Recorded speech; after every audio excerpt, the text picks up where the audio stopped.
sempre valorizar, sempre retornar para a gente poder se inspirar com esses momentos, né? Para a gente poder continuar nossa luta tão forte, né? Com base na paz e na humanidade. E aí, esse mês, a gente está estudando o espírito da doação, né? Que é muito importante também. Outro aspecto do budismo que a gente tanto pratica, né? Na nossa organização. E aí ele começa, deixa eu só apresentar o slide,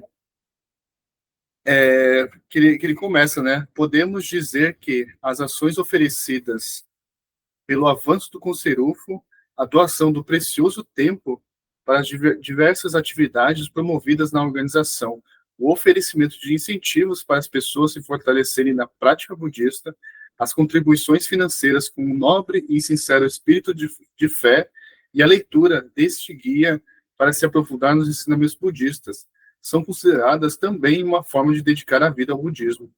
Portanto, né, parabéns por estar na órbita do espírito de doação, né, que é o conceito que permeará as atividades da VSG em março. Né? E aí, vamos falar mais um pouquinho sobre esse espírito de doação. Né? Você já se perguntou o que de fato significa espírito de doação? Doar seria oferecer algo a alguém sem expectativa de receber algo em troca, certo? Mas aí, né, ele fala, né, mas o que fundamenta, né, essa doação? Existem diferentes motivos, dependendo da pessoa e das circunstâncias. No budismo, o conceito de espírito de doação é muito profundo e vai além das ideias normalmente associadas ao ato de fazer doações. Né? E aí a gente vai agora entender mais um pouquinho, que ele fala aqui no escrito, o presente de arroz, Nichiren Daishonin, ele agradece a um discípulo os sinceros oferecimentos recebidos. A fazer isso, ele esclarece o significado de Namo, do qual deriva Nam, de Nam-myoho Renge-kyo, como devotar a própria vida e relaciona o oferecimento do discípulo aos atos de doação da própria vida feitos por grandes bodhisattvas. E ele explica que o significado desse escrito, o Ikeda Sensei, né, Nichiren Daishonin escreve: o arroz polido não é arroz, mas a vida em si. Ou seja, a oferenda de arroz não era simplesmente arroz, mas a oferenda da própria vida do discípulo. E aí ele continua. Na carta, ele explica detalhadamente que oferecer um precioso presente de arroz polido que sustenta a vida é o mesmo que oferecer a própria vida. Essa ação, diz ele, traz grande benefício e garante a consecução do estado de Buda. Assim, espírito de doação no budismo significa manifestar gratidão à lei mística que se expressa no ato de devotar a própria vida. Aí na evolução humana, Ikeda Sensei ele fala, né? Tenho certeza de que alguns de vocês acham que expressões como não poupar a própria vida ou dedicar a vida ao budismo encorajam uma forma de sacrifício. Né? E aí ele continua, uma espécie trágica de autoflagelo. Mas o estado de espírito que motiva esse tipo de devoção ao qual me refiro é completamente diferente. É um estado de paz e serenidade, um estado totalmente livre do medo. É uma sensação tão expansiva como um céu azul claro e límpido, uma plenitude de esperança, alegria e satisfação, um estado de ser absolutamente livre e sincero consigo mesmo. A devoção à lei mística significa superar seu ego, aquele eu menor que vem sendo conduzido e rodeado por todos os tipos de mesquinhez e de desejos. Isso significa voltar-se para um eu maior, ao eu tão vasto quanto o cosmos. E aí que assim se esclarece, né? Os oferecimentos são uma forma de manifestar nossa gratidão ao Gohonzon e ao Buda. Tradicionalmente, no budismo, há dois tipos de oferecimentos, né? Aí, oferecimentos materiais, como alimento, roupas e outros bens, e o segundo, né, oferecimentos da lei, tais como prestar reverência ao Buda, louvá-lo e honrá-lo. Né? E aí, para continuar o nosso estudo, eu Eu Acho que tem mais uma parte, né? tem mais um? Ah, é verdade. Propagar o budismo e incentivar os companheiros da organização incidem na categoria dos oferecimentos à lei. Mesmo que não seja evidente de imediato, ao participarmos das atividades da HKI e realizarmos com alegria esses oferecimentos à lei, estaremos acumulando boa sorte gradativamente. Então, é bem, bem forte, né, essa mensagem sobre os oferecimentos. E aí eu vou convidar o Dorival para continuar o nosso estudo. Bom, dando sequência, né? Vocês viram a explicação do Guilherme. Agora, essa matéria para esse mês, ele vem com 2 goshôs, né?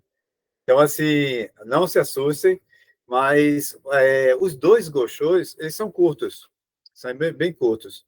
E a ideia principal, que é a retribuição, né, o débito de gratidão que se tem com o Buda, de Nichiren Shonin, né, e a própria lei mística que a gente aprende e ensina às outras pessoas. Então, ele começou com o presente de arroz, né? O presente de arroz, a gente lembra que sempre é lido no Gongyo de... Não, desculpa. É a carta de Ano Novo. A carta de Ano Novo, a gente sempre confunde. A gente sempre confunde. Mas, assim, também é uma forma de a gente poder contribuir, né, com a nossa gratidão ao Buda e à lei. Então, o presente de arroz, ele falou aqui, o Guilherme explicou muito bem sobre esse oferecimento. Quando o Nichiren Daishonin escreveu essa carta, que está no Sende, volume 2, na página 393, isso mesmo.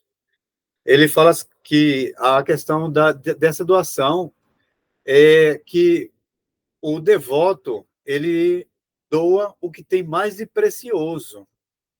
Aí o Nichiren Daishonin, ele faz várias analogias, faz comparações, e da forma como ele contava na época, como está no Sende, quando a gente lê o Sende na íntegra, a gente tem sempre a preocupação de compreender a mensagem de Nichiren Daishonin, porque a maneira como ele escrevia, muitas coisas são escritas para aquela época, para aquele entendimento, mas o que ele estava transmitindo, a gente entende para todas as épocas, como para hoje também, não é mesmo?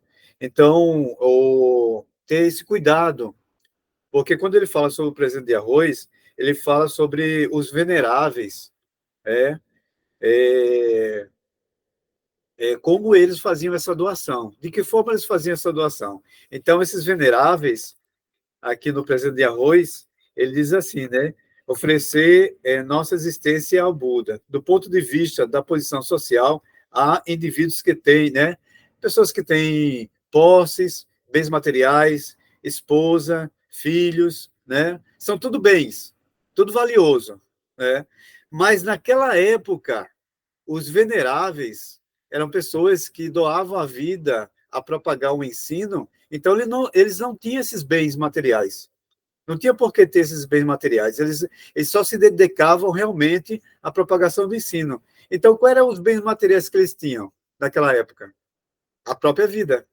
Por isso que a gente, muitas vezes, tem que ter esse cuidado para, quando lê o Gosho, para as pessoas que não conhecem, que até mesmo é uma coisa impraticável para a pessoa doar a própria vida, não é mesmo?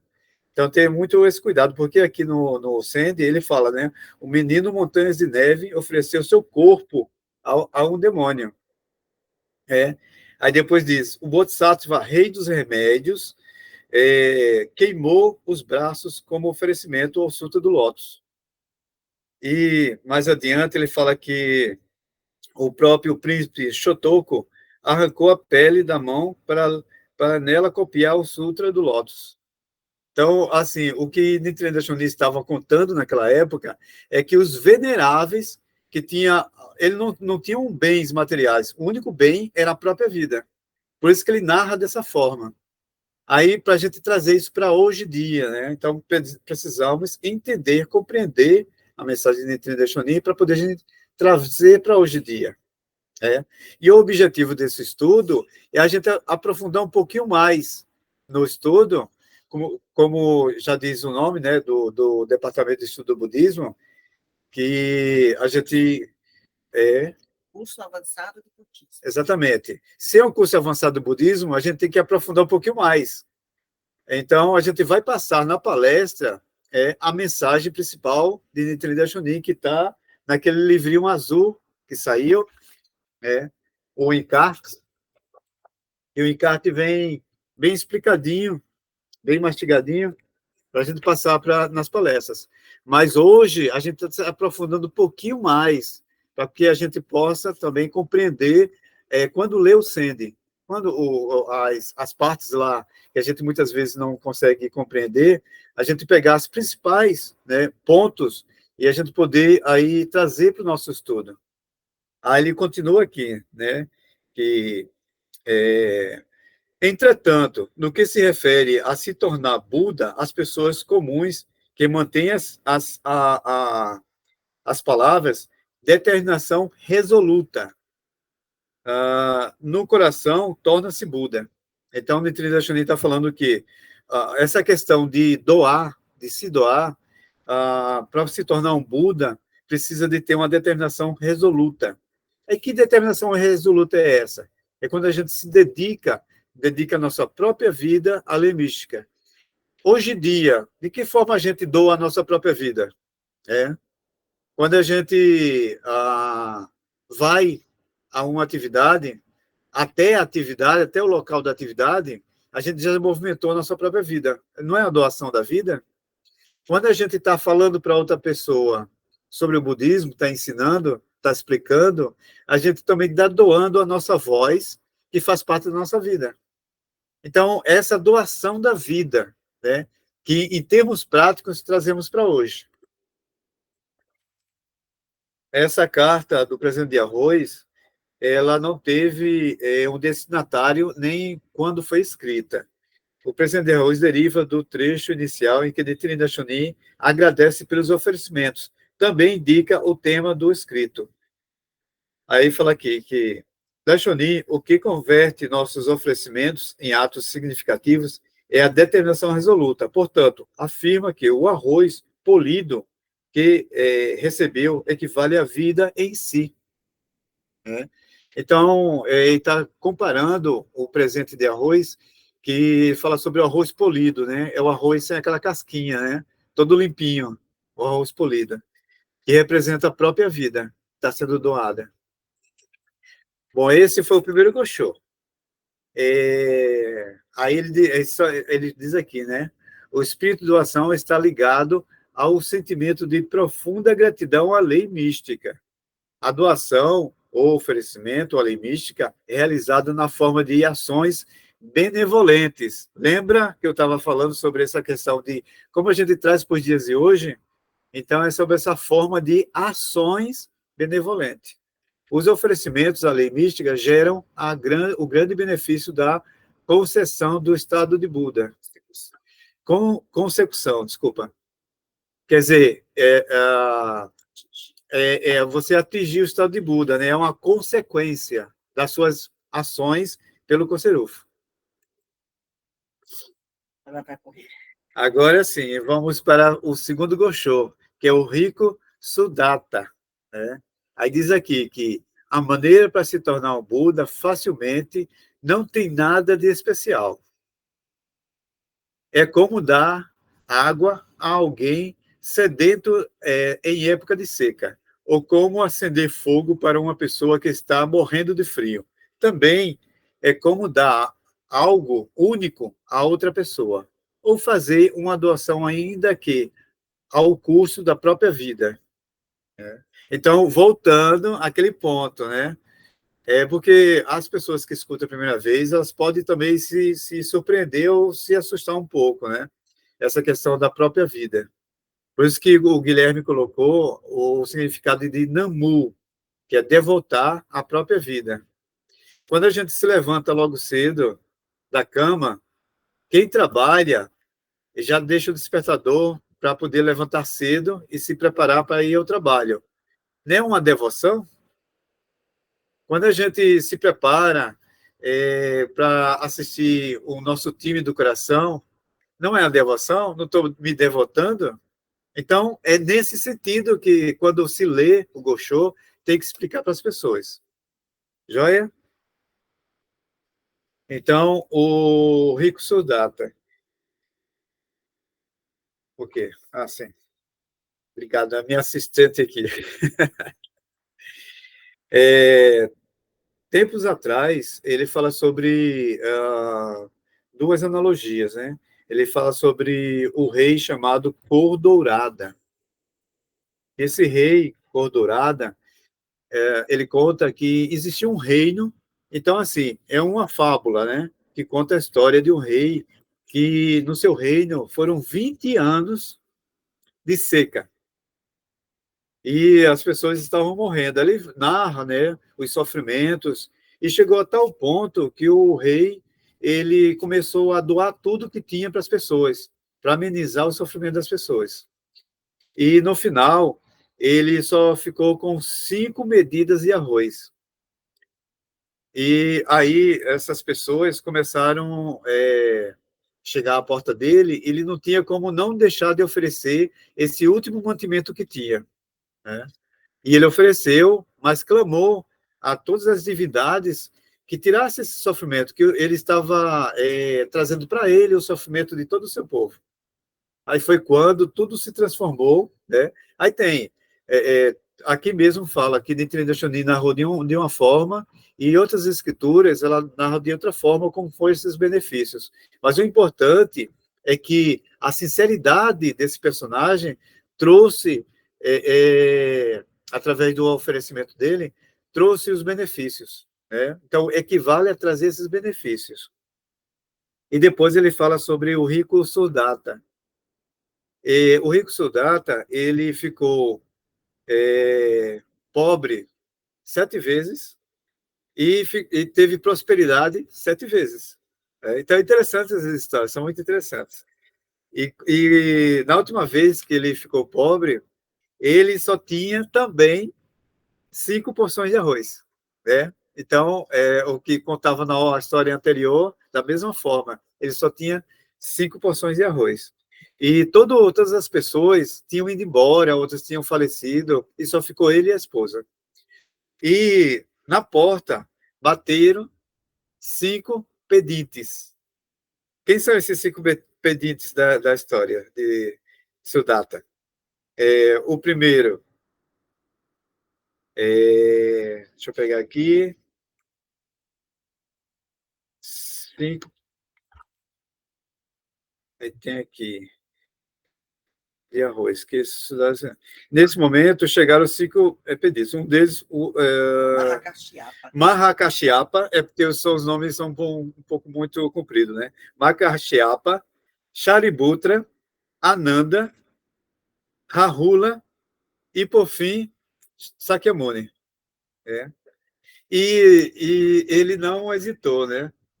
As quais Sudata acabou lhes concedendo as porções de arroz que tinha, né? As últimas porções de arroz. A partir desse dia, Sudata se tornou o homem mais rico de toda a Índia e construiu o monastério de Jatavana.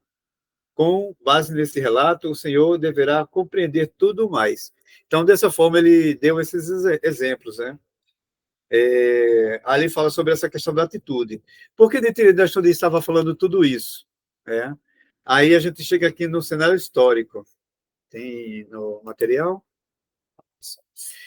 Aqui. Essa carta foi escrita em Minobu no inverno de 1280 e enviada a Nantio Tokimitsu, justamente um ano depois das ocorrências mais graves que marcaram a perseguição de Yatsuhara.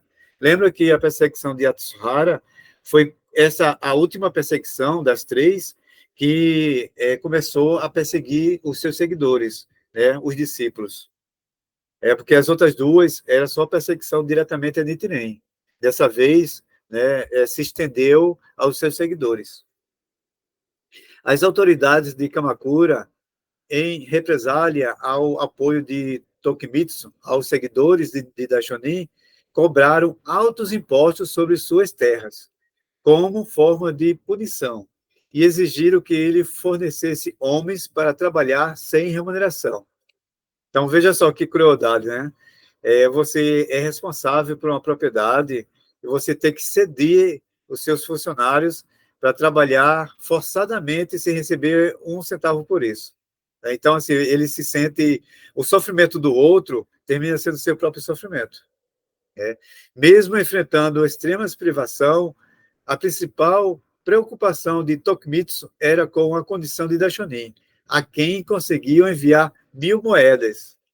Então, para quem não pôde acompanhar bem essa história, de Tokimitsu. Tokimitsu era um discípulo e funcionário do governo da época, e ele é bem jovem, tinha cerca de 20 anos de idade, mas tinha um sentimento muito grande em relação à prática da fé. Ele acompanhava o discípulo Shijo Kingo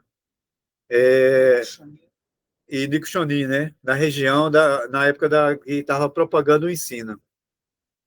E quando essa perseguição de Atsuhara aconteceu, muitos discípulos foram presos, né? Teve os 2 irmãos, né? Os irmãos Ikegamis que foram decapitados, né? Que foram mortos. E a Tokimitsu, eles protegiam os seguidores e muitas vezes os escondiam, né? Mas, mesmo assim, ele estava passando por dificuldades. Naquela época, o que tinha mais valor do que tudo, né, muito valor do que bens materiais, era a própria roupa, por causa do frio, e o alimento. Então, o Nichiren Daishonin estava muito chamando atenção esses 2 pontos. Né? E o que foi que Tokimitsu fez? Mesmo passando por essas dificuldades, ele enviou, né, alimentos, e ele coloca aqui a quantidade de 1.000 moedas para Nichiren Daishonin. E Nichiren Daishonin ficou muito comovida com isso.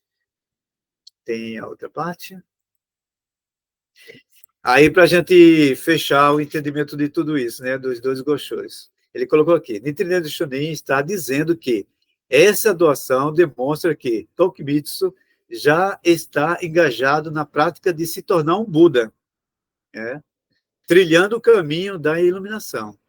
Quando oferecemos algo precioso e importante para nós, então, em espírito, né? Então, em espírito, nosso oferecimento é o mesmo que o do menino Montanha de Neves, que estava disposto a dar a vida ao demônio, em troca de ouvir um importante ensinamento budista. Então, ele está falando que o esforço de Tokimitsu era comparável ao próprio menino Montanhas, que doou a própria vida. Para nós, isso significa que nos comprometer a realizar o Koserofo no decorrer da vida diária, enquanto vivemos com toda a plenitude. Fazendo isso, estamos dedicando, enquanto vivemos, com toda... Nossa vida ao budismo. Deixa eu voltar aqui. Fazendo isso, estamos dedicando nossa vida ao budismo, e assim, tornando o estado de Buda acessível dentro de nós. Muitas vezes, né, quando a gente passa por dificuldades até financeiras, né, já teve um episódio de uma pessoa estar desempregada e passar o dia todo procurando emprego. Mas quando ele volta para casa, ele dispõe de poucas moedas no bolso para alimentar a própria família. O que essa pessoa faz?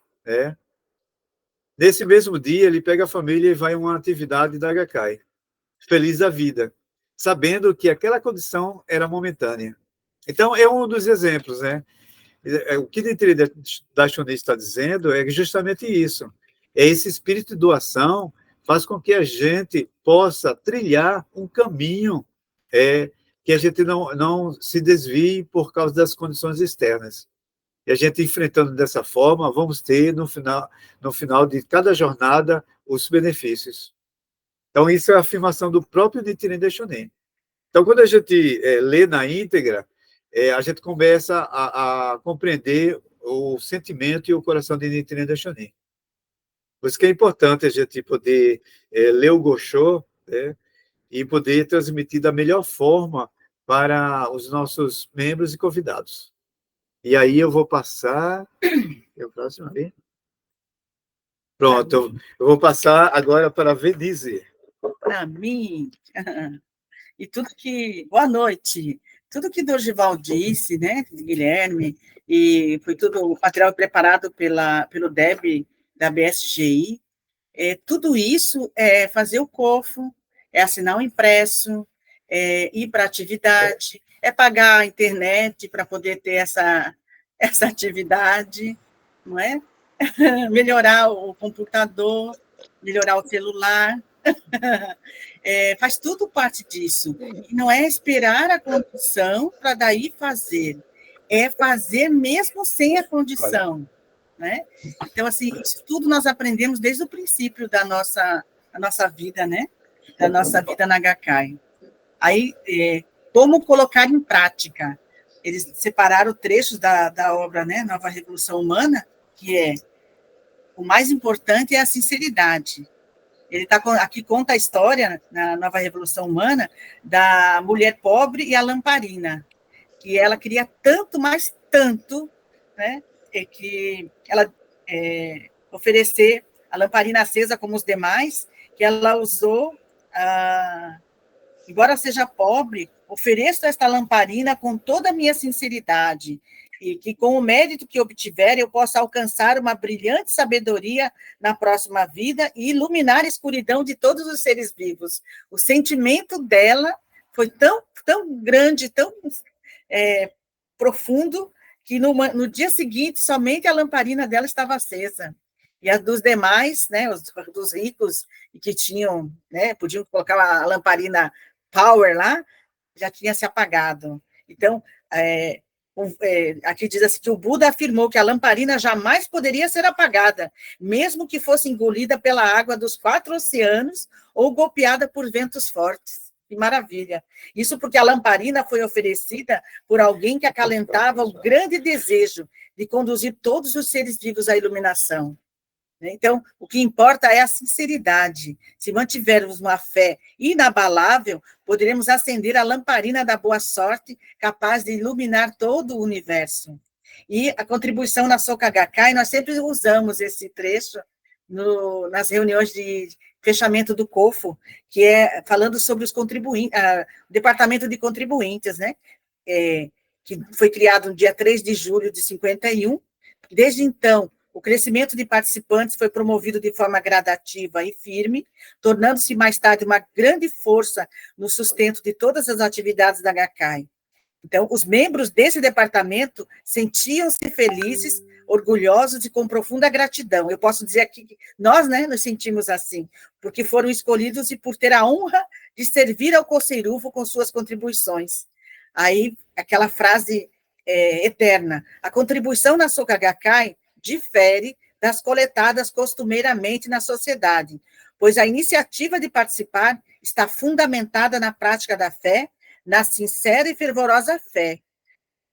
Dessa forma, os louvores de Nichiren e os benefícios dessa dedicação são imensuráveis, não podem ser medidos. Não é? Na medida do possível, o presidente Toda desejava que a oportunidade de participação fosse ampliada para um número maior de associados, mas ao pensar que ainda existiam muitos lutando contra as dificuldades financeiras, ele relutava em promover essa abertura. Por outro lado, analisando a questão do ponto de vista do budismo, sentia que privá-los da doação seria falta de benevolência.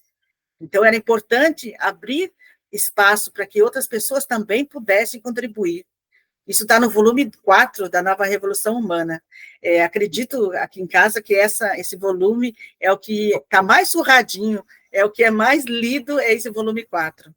O terceiro são os benefícios da doação, que é a Nova Revolução Humana, volume 10. O trechinho é o seguinte: os benefícios da doação estão claramente expostos nos escritos de Nichiren. Se acaso esses benefícios não surgirem como provas reais em nossa vida, então o budismo será um falso ensinamento. A força do Goronzo é extraordinária. Não preciso repetir essa questão, pois os senhores são as pessoas que mais reconhecem o poder da prática da fé no Goronzo, graças às provas reais experimentadas na vida diária. Então, como fazer, né, para colocar em prática a nova revolução humana? É estudá-la e colocar na vida, aplicar esses ensinamentos. E a gente já vem fazendo isso há algum tempo. Só que precisamos sempre retornar ao ponto primordial, sempre, porque a maldade, ela fica à espreita só de uma dúvida, e de uma forma que a gente nem percebe que é dúvida.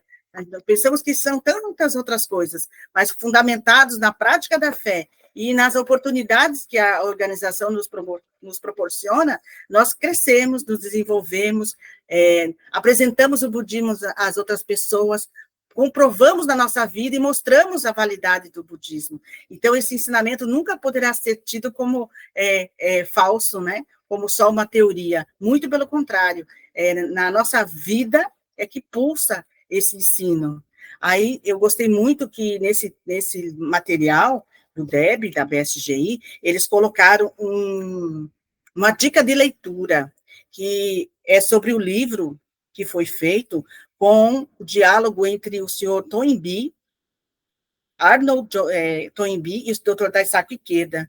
Eles trocaram cartas, fez aniversário de 20 anos, se não me engano. Então, estão falando sobre a questão que a gente usa muito, a gente se preocupa muito, que é a questão da caridade. Achei muito importante. O Toynbee diz o seguinte: a palavra latina original, caritas, significa literalmente amado.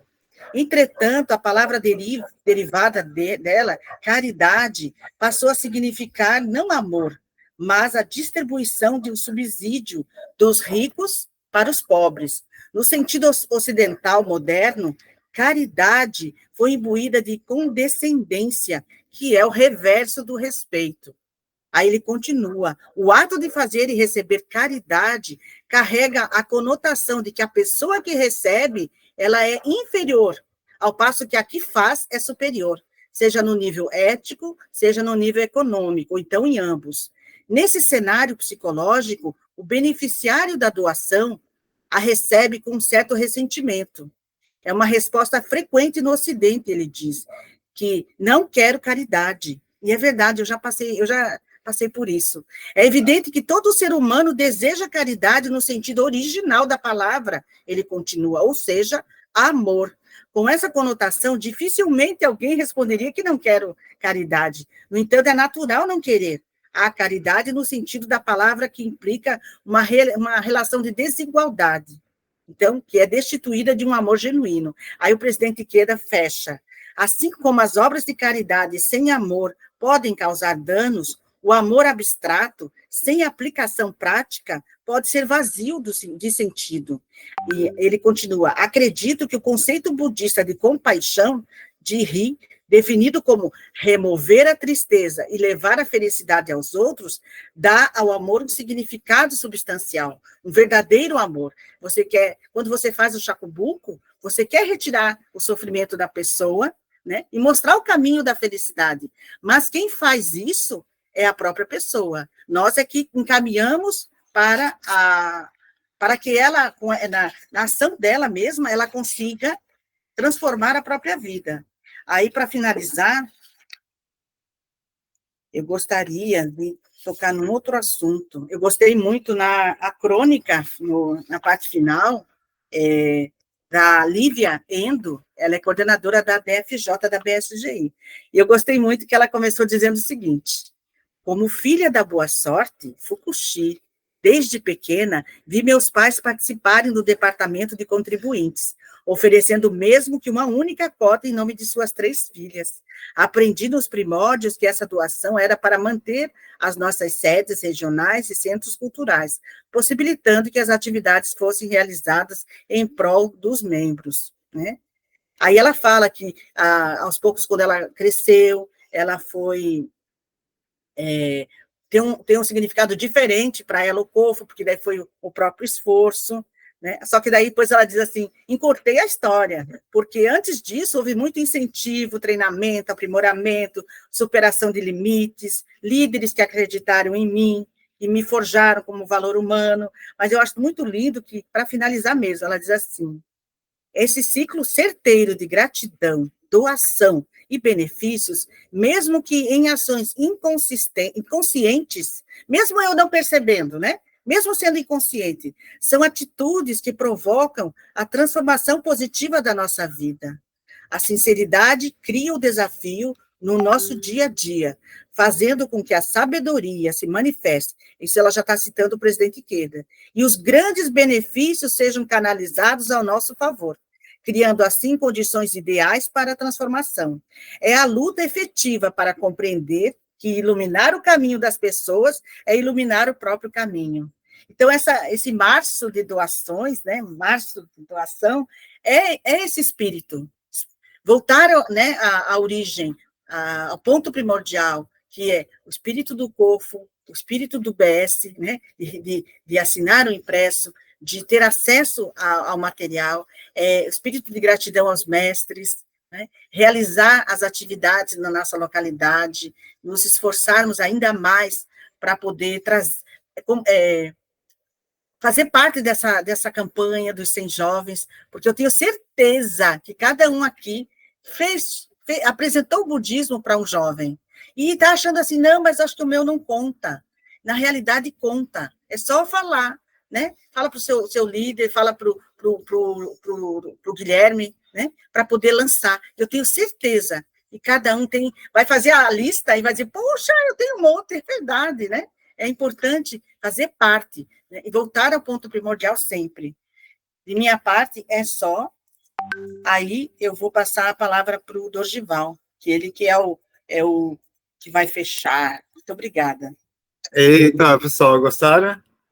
Então, a gente estudou aí para esse mês de março, e o que foi que a gente tem como principal, né, assim, sentimento nessa matéria é justamente a nossa própria contribuição. Então, nós somos um grande exemplo disso, não é mesmo? A gente consegue fazer com que a gente tenha esse sentimento naturalmente. A gente faz as contribuições. E agora, em março, continua, principalmente o DS, continua aquela campanha, que é justamente fazer mais um. Então, isso é por comunidade. Então, da última campanha que tivemos, que fechou em dezembro, todos os distritos conseguiram o aumento de mais uma pessoa na participação do COFO. Foi uma grande vitória. E a gente, olhando o Tocan, a gente tem condições de continuar, né, com esse aumento de mais um nessa próxima campanha. Tá joia? Agora, a gente tem aqui a presença também. Eu gostaria de chamar a dona Mônica, está aí? Está escutando a gente? Dona Mônica? Alô? Oi. Oi. Então, vamos fechar esse maravilhoso estudo. A senhora pode dar assim, a sua impressão em cerca de 5 minutinhos?